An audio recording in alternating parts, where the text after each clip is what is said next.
All right, so we are continuing with assignment 7. Assignment 7 is a spot illustration exercise. I've done a sketch.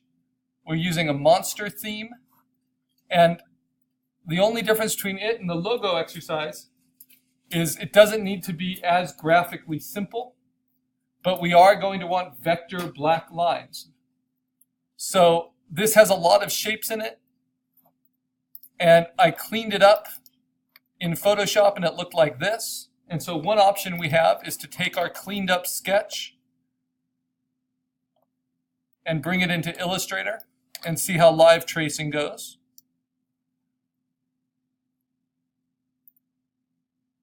But then I did this other step, which is I simply took a piece of tracing paper and I inked on top of my pencil sketch. And this would actually live trace a whole lot better.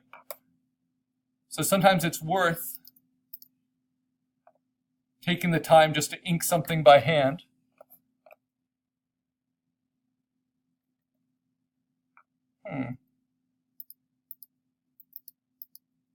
So here I am in Illustrator. And if I live trace this, I'm going to use silhouettes so that white is turned off. Right. I'm going to go to Advanced Options, take the threshold way down. I have to go to my layers and turn off these others because I brought in a TIFF. So this is pretty interesting, but look how it will really break it up. Right? If I let Illustrator, the algorithm for live trace, control my line work, it doesn't give me as much control as if I do it this way.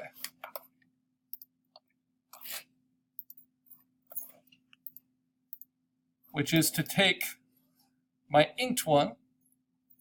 I'll just show you it this way. First, I'm going to clean it up just really simply in Preview. This is a nice clean scan. I scanned it at 400 pixels per inch.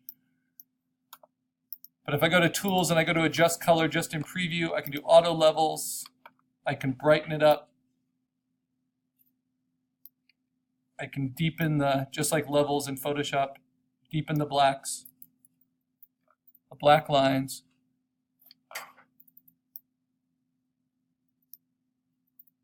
Try to get the texture of the paper out of there. Even if it's tracing paper, there'll be some texture. Take all the saturation out. Yeah, so I'm curious how this will work now. And you see it's very different than the pencil sketch. I even moved some stuff around. So now if I take that and I open it in Illustrator and I click on it, I'll give the live trace options. I go to Silhouettes and I play with the advanced options. Obviously I don't need it as strong. And you'll see how much cleaner these vector outlines are. And I can just dial in all the settings. But I really like how the hatching from ink lines works. Makes it feel a lot more controlled and intentional. And I want quite a bit of noise because I want that kind of texture in there. I want quite a few corners. I don't want things to necessarily be too smooth, so I think this is good. And then I hit Expand, and it will change it all to a vector. And because Ignore White was turned on, if I drag it all on the gray, you'll see that it's just black shapes. Right? There's no white involved. Now at this point, if there's anything I didn't like in my inking, any bumpiness, I can fix that. I know the tools to do that. So I have the pencil tool.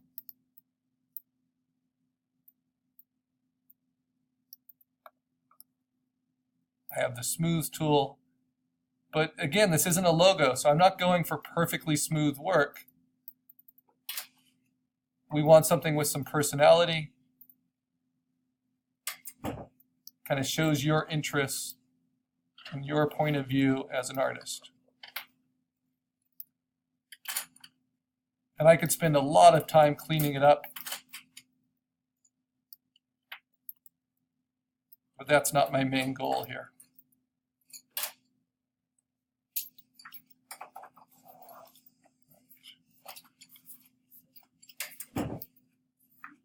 So our first goal is to get clean vector line work for our spot illustrations.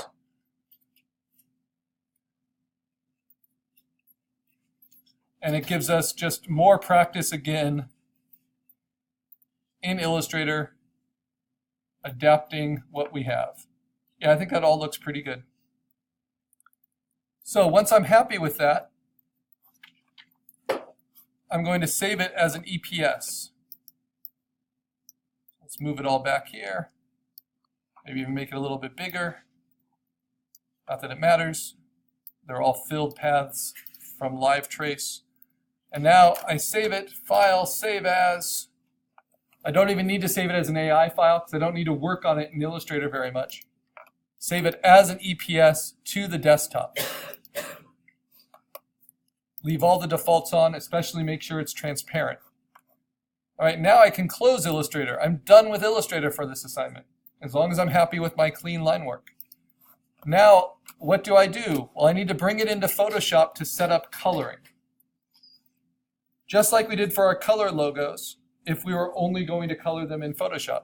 So what do? I go to File, New within Photoshop, and I'm going to create an image that is 11 inches wide, 14 inches tall, and instead of 350 pixels per inch, because we're going for posters for these, I'm going to go 450. Give me even more ability to go larger. And I'm going to call it Carl Assignment 7 Spot Illustration. And it's a color spot illustration. So your line work is just the beginning. Once you have your clean line work, you drag and drop it on. You can position it. Remember, it will rasterize up to whatever size you want. I want it pretty large.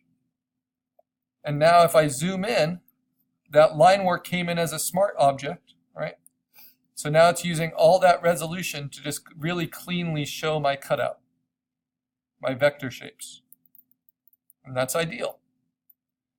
So now we learn digital coloring. And if you go to our Canvas page, I'm going to log into it quickly. I want you to look at a handout I have for you on digital coloring. Just like we had the tips handout for Illustrator, which is still useful to you, we are going to look at a digital coloring handout, which will show you all the steps so you can kind of envision it big picture before you jump in. Some of you will want to spend a lot more time on your line work. Some of you will want to spend a lot more time on your coloring. It's completely up to what product you want. So I go to My Courses, I go to Digital Art, right? And I go to Links. These are all resources.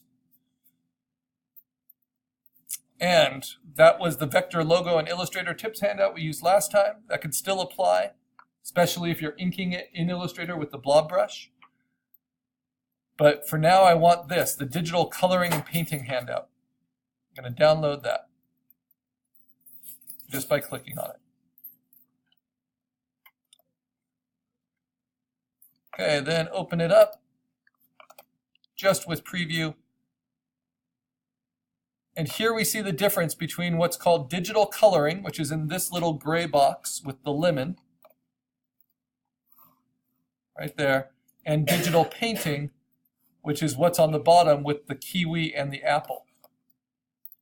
So what is the difference? The difference is digital coloring happens behind line work, clean line work. And in our class, vector line work. So digital painting uses a lot of these same approaches. This is our beginning to learning those skills. But you'll notice that the line work is clean in digital coloring, and we color behind it. First, we flat the color. Then we might split it up into two tones. Then we might soften the edges. We might add more color. We might even change the color of the outline eventually. It's called a color hold. And we might even play with color separation. But in digital painting, you'll see that it either starts with just shapes of color, or it starts with a sketchy line that's then painted on top of. Okay.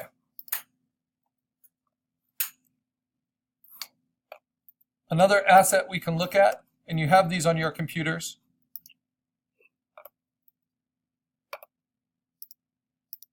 is a little worksheet I did last semester.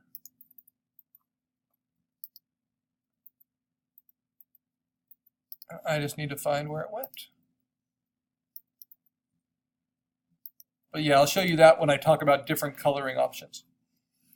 Okay, so now that I have my clean vector line work as a smart layer in Photoshop, this is how I want to set it up. I want to label my black lines, my vector, this free floating stuff. I want to label it as my black line layer. All right, and then I want to lock it. I don't want to accidentally mess with that. And then my background white, I want to label that background white. And it's a fill. I don't want to mess with that, so I'm also going to lock that layer. And we're making a sandwich here. It has white bread on the bottom. It has black bread at the top, right? Like German Schwarzbrot, right? And we're going to put the color in between. So we make some layers. And this will be first what I call my flatting layer for my flats. We had a presentation which talked about flatting. And flatting is simply that you isolate each shape, right? And you can treat it a few ways. If I use my black line layer, if I click on it, even though it's locked and protected, I can still use the magic wand with contiguous, which will be really helpful for a lot of this. So let's say for my wings, I can click within those empty shapes within my black line layer, hold down Shift, click on all of them. So I need to pick a really gaudy color for those wings.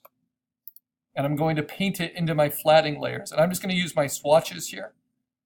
And let's pick, yeah, like kind of a pretty strong pink. And then for the first time, we're going to use the paint bucket tool, which is in the gradient layer. Okay, and I just did my first flats. So what does that look like? Well, it's not on the black line layer, even though we use the black line layer to select the shapes. It's on the flatting layer. And that makes it really easy to alter the color of those. Okay, what about the head of the deer here? I go to my black line layer, I use the magic wand with contiguous turned on at 32. I hold down Shift, and I can select all these open shapes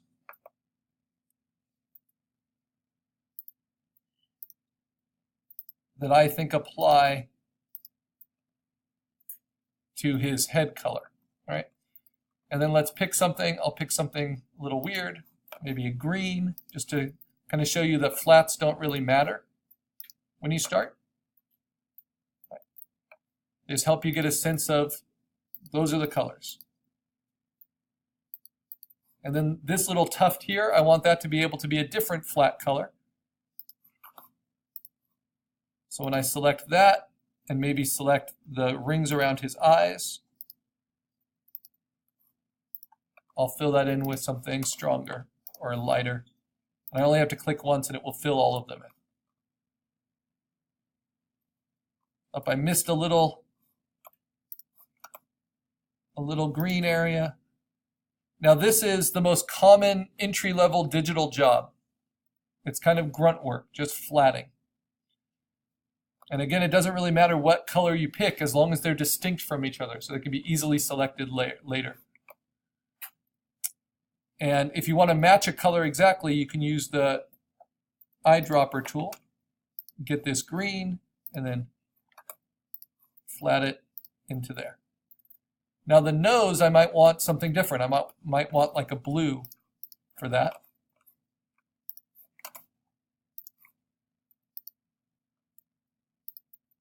Now notice, using the black line layer and using the contiguous magic wand, that only works if the shape is self-contained.